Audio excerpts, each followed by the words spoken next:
হাজার বছর ধরে আমি পথ হাঁটিতেছি পৃথিবীর পথে, সিংহল সমুদ্র থেকে নিশীথের অন্ধকারে মালয় সাগরে। অনেক ঘুরেছি আমি বিম্বিসার অশোকের ধূসর জগতে, সেখানে ছিলাম আমি আরো দূর অন্ধকারে বীরধূপ নগরে।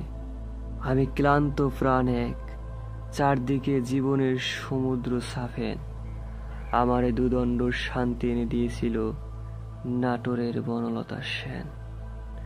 চলতার কবেকার অন্ধকার বিদিশার নিশা, মুক্তার শ্রাবস্তির কারুকার্য, অতি দূর সমুদ্রের পর হাল ভেঙে যে নাবিক হারিয়েছে দিশা।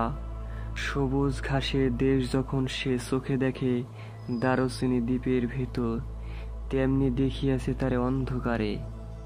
বলেছে সে এতদিন কোথায় ছিলেন, পাখির নীরের মতন চোখ তুলে নাটোরের বনলতা সেন।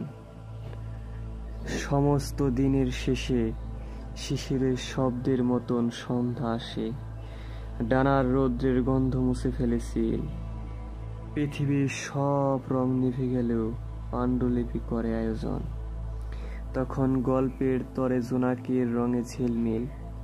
সব পাখি ঘরে আসে, সব নদী ফুরায়, এই জীবনের সব লেনদেন থাকে শুধু অন্ধকার মুখোমুখি বসিবার বনলতা সেন।